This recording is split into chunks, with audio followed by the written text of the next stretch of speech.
E aí, pessoal, todo mundo pronto para resolver mais um exercício? Esse aqui é um exercício que envolve o assunto de sequências e foi retirado da prova da URGS de 2019. Então aqui a gente vai ler do início ao fim e depois, na sequência, fazer a resolução.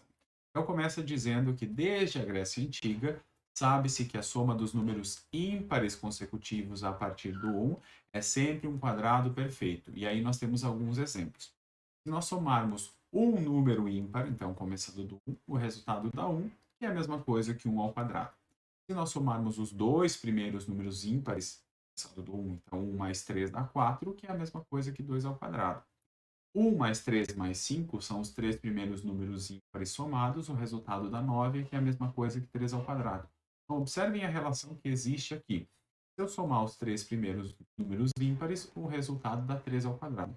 Se eu somar os quatro primeiros números ímpares, o resultado dá 16, que é 4 ao quadrado.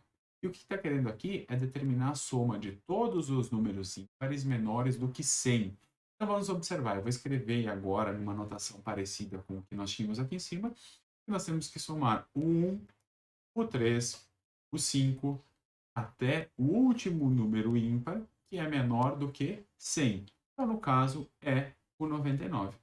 Então, a relação que nós vimos aqui nessa sequência de cima é que a quantidade dos números ímpares que a gente soma vai dar elevado ao quadrado. Então, se nós somarmos os quatro primeiros, vai dar 4 ao quadrado. Então, o que, que a gente precisaria identificar aqui, nem precisaria de muito assunto, muito conteúdo, é saber quantos números ímpares nós temos de 1 a 99. Então, a gente pode observar o seguinte, será que eu consigo escrever esses números em função da posição? E daí, se eu souber a posição, eu consigo descobrir quantos números eu tenho. Então, vamos pensar aqui. Os números estão indo de 2 em 2. Então, o nosso termo geral dessa sequência numérica que nós podemos pensar que é da forma 2n, porque está aumentando de 2 em 2, então de um termo para o outro eu sempre acrescento 2. E agora o que, que nós temos? Tem que tentar ajustar. Nesse caso, 2n não bate com o primeiro termo, 2 vezes 2 não bate com o segundo, 2 vezes 3 não bate com o terceiro, então tem que fazer algum ajuste. Então, no nosso caso, eu vou ter que descontar 1 e eu vou verificar se vai funcionar. Por exemplo, no primeiro termo, se eu substituir o n por 1, 2 vezes 2 menos 1 dá 1.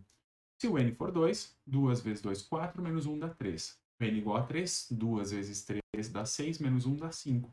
Então, a gente conseguiu escrever o termo geral dessa sequência dos números ímpares. Então, como é que eu vou descobrir quantos termos tem nessa sequência que eu estou somando? Bom, se eu descobrir qual que é a posição desse número aqui, só preciso descobrir qual que é o n relacionado a ele. Então, eu preciso saber qual que é o n em que 2 vezes ele menos 1 resulta em 99. Subtrai ou soma um dos dois lados aqui, então eu fico com 2n igual a 100, n igual a 50. Não é muito difícil de observar que entre 1 e 100 nós temos 50 ímpares e nós temos 50 pares. Então eu tenho 50 números somados. Mas olhem só a relação que nós tínhamos aqui em cima. A quantidade de números ímpares somados a partir do 1 vai ser igual a esse número de elementos elevado ao quadrado.